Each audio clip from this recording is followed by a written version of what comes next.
Yo guys, what's going on? It's Burt Crown 88 coming at you with the 99 overall prediction cards. Yes, we're gonna get another batch of 99 overalls that you can build relatively easy based on this event. Now, you might remember this being just added Friday, right? And what is unique about this right here is it is Hut Headliners, the first, well, other than training camp, it is the first MSP set that we had added to the game. And these were the top 3 that were built. Adam Fox, Evgeny Kuznetsov, and Marc-Andre Fleury were the top picks out of everyone in the game. So why do I bring that up? It's very important because I think that we are going to get the exact same thing this upcoming Friday. And it's going to be built the same way, everything's going to be done the same way, and this is how you can get on top of it. And who do I think will be our 399s? Let's get into it, guys, and please leave in the comment section down below if you think this is right, if you think this is wrong, or who you think the 3 MSP prototypes will be at 99 overall. Let's dive into it. I hope you do enjoy it. So firstly, when it comes to the 99 Hut Headliners, the way to build them is through the sets in preseason, and that is just simply building 88 from 85, 90s from 88, and then turning all them in to get yourself the 97. You turn the 2 97s in, you can get yourself one of the headliners. Maybe you don't like these guys. Maybe you don't want to use any of them. Maybe you do. Maybe you already built them and you're wondering what about next week. So you would be using this set because it's going to be done the exact same way. You'd be using this set and that's how you'd build them up. With that being said, these are the top 3 cards that were built at the start of the year. Now, when it comes to the prototype cards, Nico Hischier was the most built and the most used card in all of the prototypes, right? He was chased after the most because he was able to use the longest, right? He had an 89 face-off, 89 speed, he had quick draw, and he had 6'3" height. So he was really good. He had the capability, and he was the most built. You've seen him absolutely everywhere, which leads me to this point.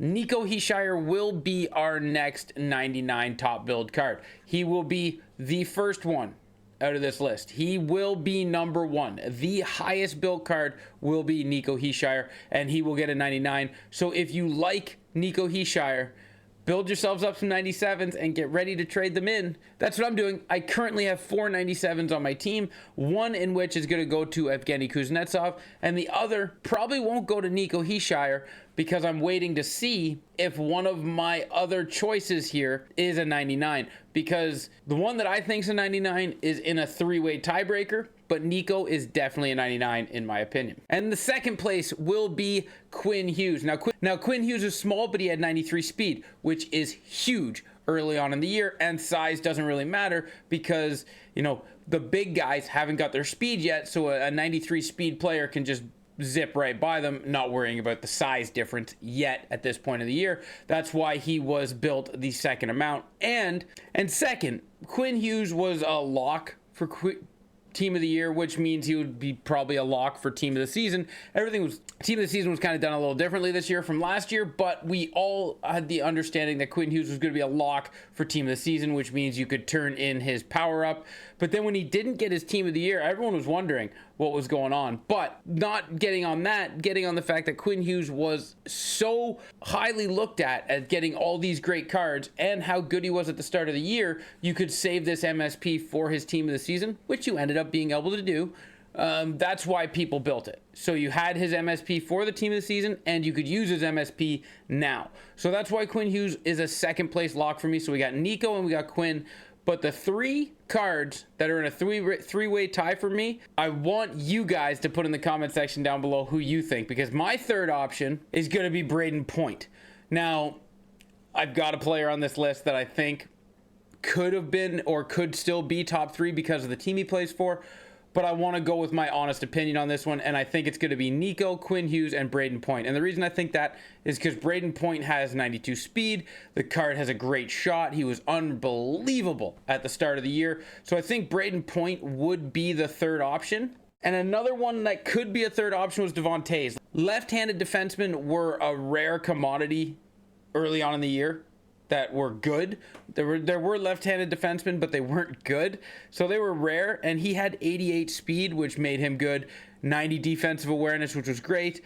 He had not bad shooting. So this card was good, and people built it because of his speed, his height, and everything, right? It was a good left-handed option at the time if you didn't invest into icon. So everyone built him. So he can sneak in to that third spot, in my opinion, but I still think it's going to be Braden Point because of that speed. But then my third pick, solely for the reason that Mitch Marner is a Toronto Maple Leaf, and he's Mitch Marner, and he has 89 speed, and he had, you know, elite edges. Mitch Marner was a disgustingly good card, and people were going to build him because he was a Leaf, because he was good, and because he was fast with a great shot. But also, Mitch Marner did not need to go all the way up. You didn't need to spend the 2 collectibles on Mitch Marner to get him to 89 speed, so that was a huge bump.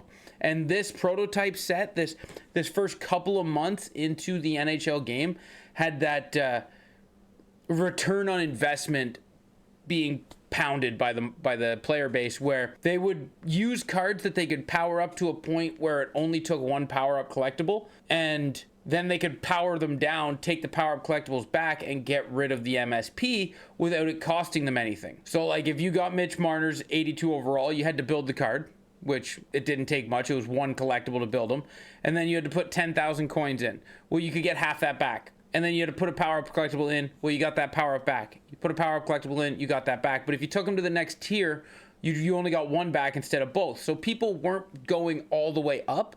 And Mitch Marner's card, when you boosted it up, didn't give you any perks outside of the 85 to the 86. So nobody was doing that. That's why he was a perfect candidate to build, is because you only lost 5,000 coins for a dominant card. So that's why I think he could sneak in, and Devin Tays could sneak in. I think it's going to be Braden Point. So if you like these names, guys, go build that set, have those 97s ready, or at least have stuff ready and be ready, because this is where it's going. We got the headliners. Next is going to be the prototypes. And then after prototypes, I see them going to Gallery of the Greats, which we can dive into that later on, because, you know, we don't want to put too much time into this until we see them definitely go into the prototypes, which I think it's a guarantee they go into the prototypes. Then it's the Gallery of the Greats, and, you know, maybe Nations of Hockey. Maybe they jump all the way up to Nations of Hockey for reasons I'll get into later. But those are my picks, guys. Leave in the comment section down below your picks. Nico, Quinn Hughes, Braden Point. What do you got? And I think a 99 Braden Point would be awesome. I think a 99 Nico Hischier would be fantastic. And I think a 99 Quinn Hughes. Do we have a 99 Quinn Hughes? We do have a 99 Quinn Hughes, right? Yeah, we do have a 99 Quinn Hughes. So we have a 99 Quinn Hughes, but we also have like 3 99 Connor Bedards and stuff. So that doesn't stop them from giving us more 99s, right? So I think 99 Quinn Hughes is definitely a lock. Nico, Quinn Hughes, and Braden Point. Leave your guys' picks because I'd love to hear them. But thank you guys for watching this video, and be ready for some great 99s coming to the game. And until next time, guys, thank you for watching. Ciao, ciao.